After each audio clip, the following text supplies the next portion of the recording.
ఒకప్పుడు వెన్నెల అనే చిన్న గ్రామం ఉండేది. ఆ గ్రామానికి మధ్యలో పెద్ద వట వృక్షం నిలిచి ఉండేది.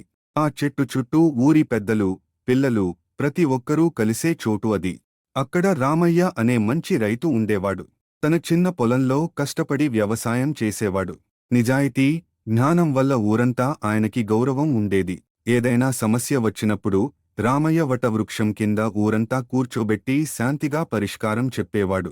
ఆ చెట్టు కింద పిల్లలు ఆడుకుంటూ, పెద్దలు విశ్రాంతి తీసుకుంటూ ఉండేవారు. ఒక సంవత్సరం వాన రాకుండా పొలాలు ఎండిపోయాయి. బావులు ఎండిపోయాయి. జంతువులు బలహీనమయ్యాయి.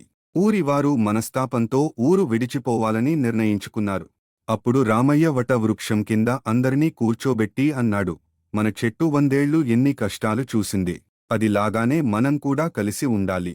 కలిసి ఉంటే కష్టాలు మనపై గెలవలేవు. రామయ్య మాటలు విన్న ఊరి వారు ఊరు విడిచిపెట్టకుండా పెద్ద బావి త్రవ్వి, కొంతకాలం కలిసే అన్నం పంచుకుని, ప్రతి ఒక్కరూ ఒకరికోసం నిలిచారు.